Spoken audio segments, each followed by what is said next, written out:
Are you feeling overwhelmed by choices? Or are you stuck in a rut of indecision?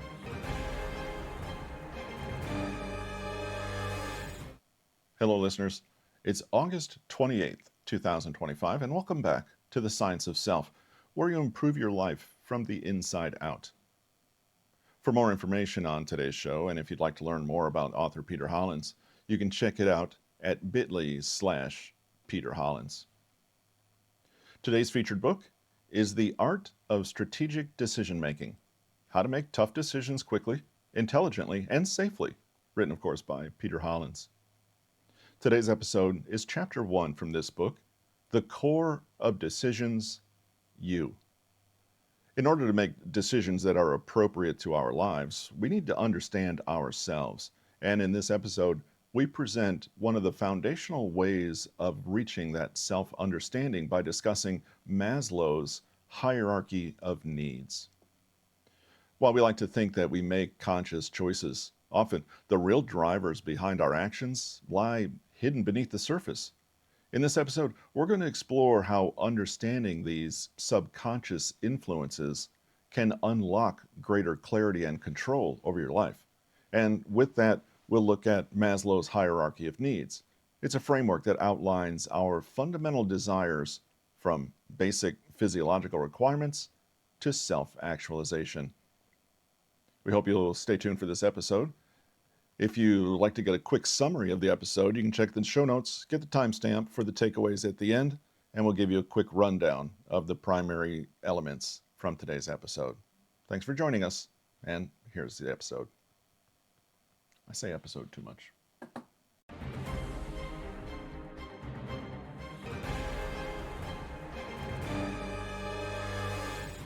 Decision making is a term that means different things to different people. I'm not just talking about how people might define it. I'm talking about the wide variance in driving forces behind people's decisions, the why of why people do what they do. What compels one person to do X can be the exact thing that compels their next door neighbor to the opposite of X.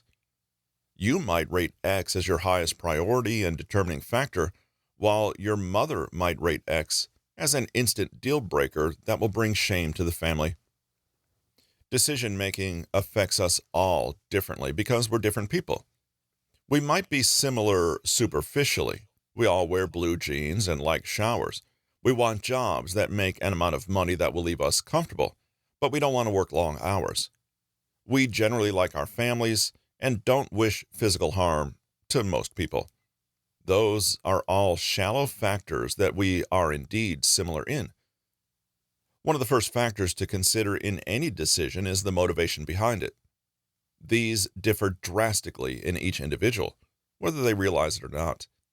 Specifically, most of what influences our decisions and everyday actions are subconscious needs and desires that you're probably unaware of.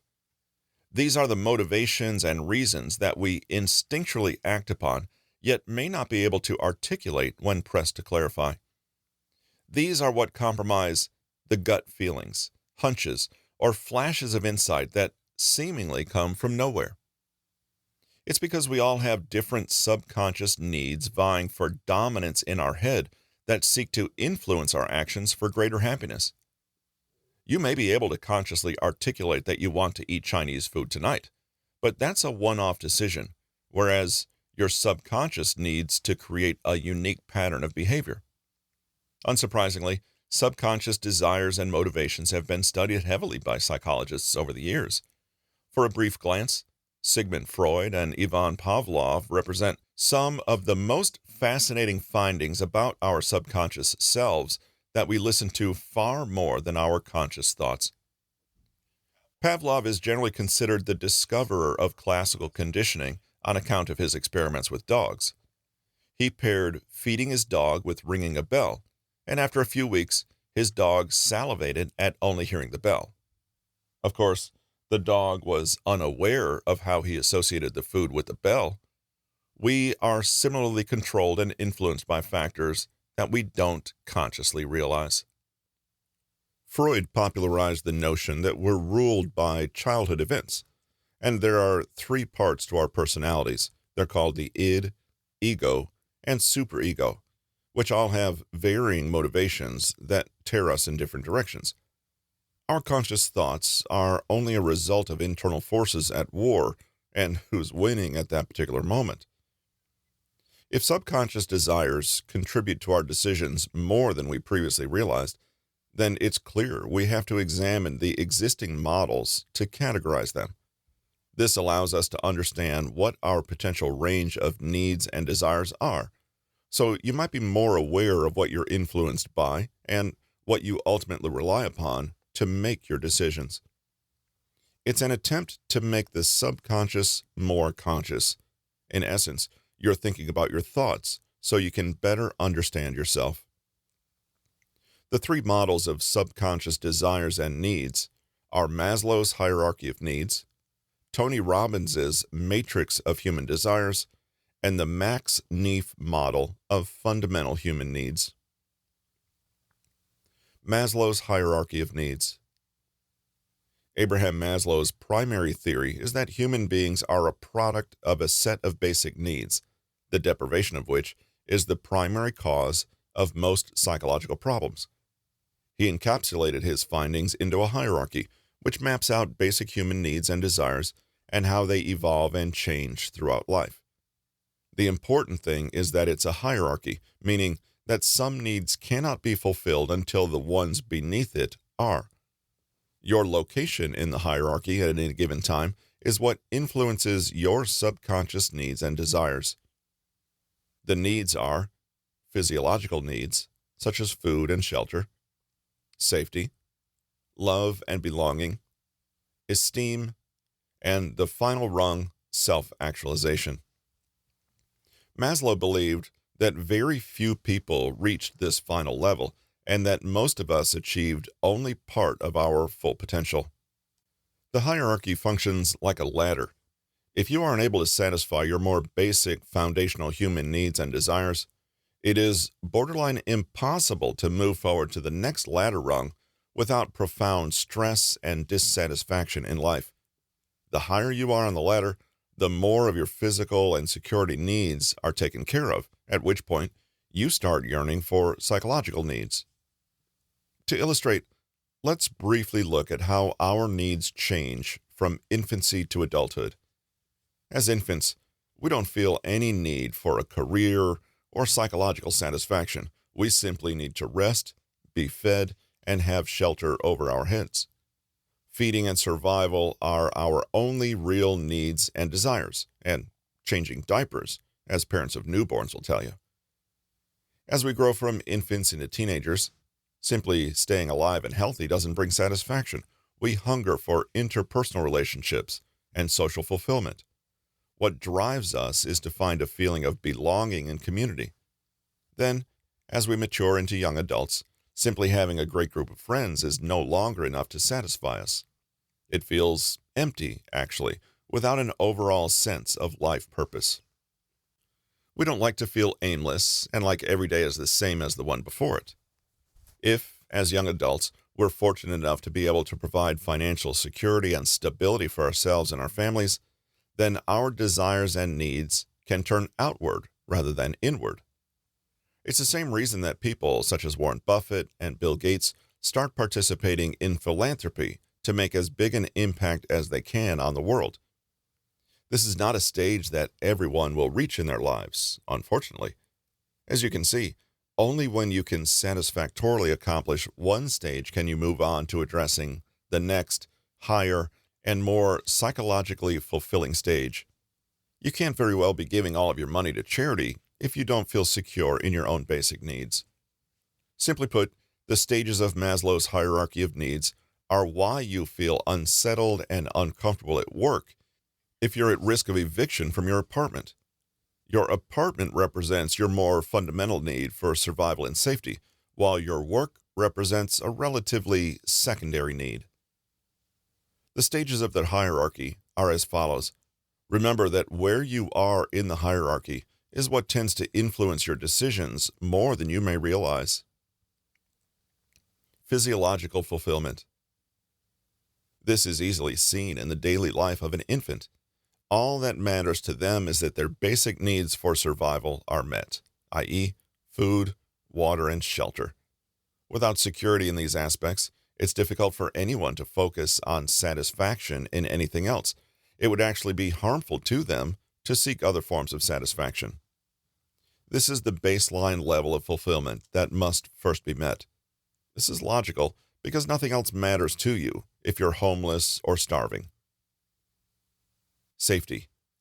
You might call this stage security. If someone's belly is full, they have clothes on their back, and they have a roof over their heads, they need to find a way to ensure that those things continue. They need to have a secure source of income or resources to increase the certainty and longevity of their safety. The first two stages are designed to ensure overall survival. Unfortunately, many people never make it out of these first two stages due to unfortunate circumstances, and you can plainly see why they aren't concerned with fulfilling their potential. Love and belonging. Now that your survival is ensured, you'll find that it is relatively empty without sharing it with people that you care about. Humans are social creatures, and studies have shown that living in isolation will literally cause insanity and mental instability, no matter how well fed or secure you are. This stage includes relationships with your friends and family, and socializing enough so you don't feel that you're failing in your social life. Of course, this stage is a major sticking point for many people. They're unable to be fulfilled or focus on higher desires because they lack the relationships that create a healthy lifestyle. Isn't it easy to imagine someone who is stuck at a low level of happiness because they don't have any friends? Once you reach this level, you start living outside of yourself. You start seeking something bigger and higher than yourself, in part because you don't need to account for yourself as much anymore. Self-esteem. You can have relationships, but are they healthy ones that make you feel confident and supported? This stage is all about how your interactions with others impact your relationship with yourself. This is an interesting level of needs because it boils down to self-acceptance. You know you have a healthy level of self-esteem when you can accept yourself even if you are misunderstood or outright disliked by others. For you to get to this stage and have a healthy level of self-esteem, you have to have accumulated certain achievements or earned the respect of others. There is strong interplay between how you get along with others and help others and how you feel about yourself. Self-actualization. The highest level of Maslow's hierarchy is self-actualization.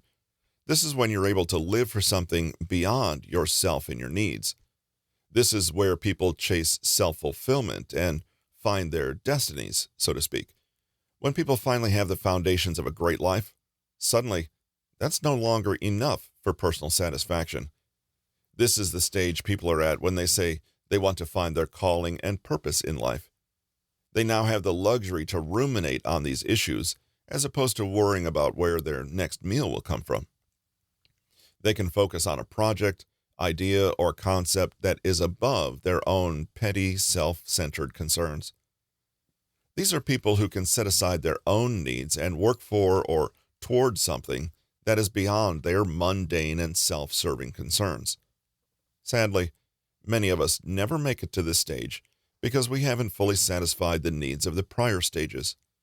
It's a very privileged position to be in and shouldn't be taken for granted. If you can accurately pinpoint where you fall in this hierarchy, it will let you know immediately what is going on in the background of your decisions. For example, if you're facing eviction, many of your actions will probably be oriented toward preventing that situation, and you won't care about your friendships for the time being. You must first feel safe and secure before wanting to socialize.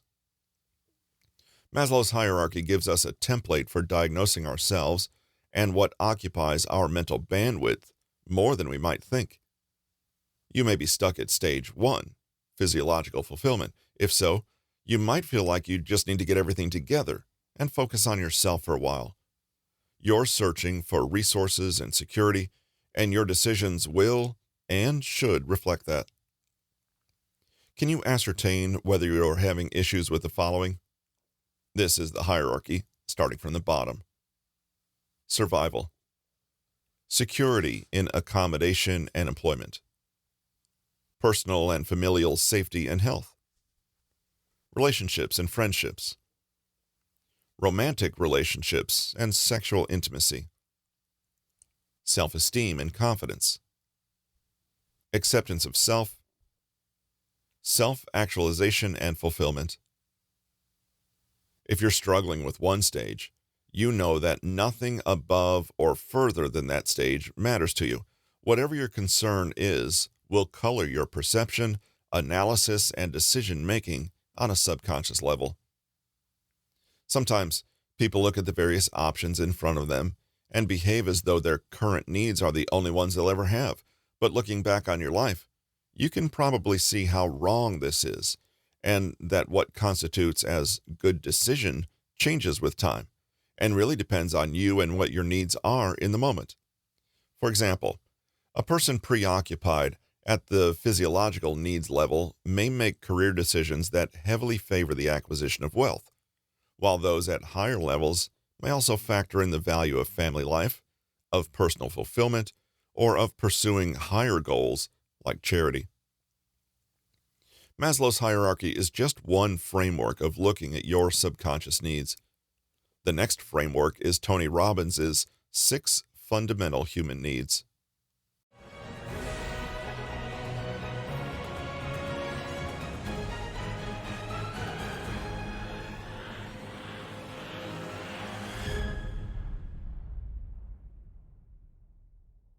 All right, listeners, I know that's a heavy episode, but don't be afraid to delve deep within yourself and uncover those subconscious drivers.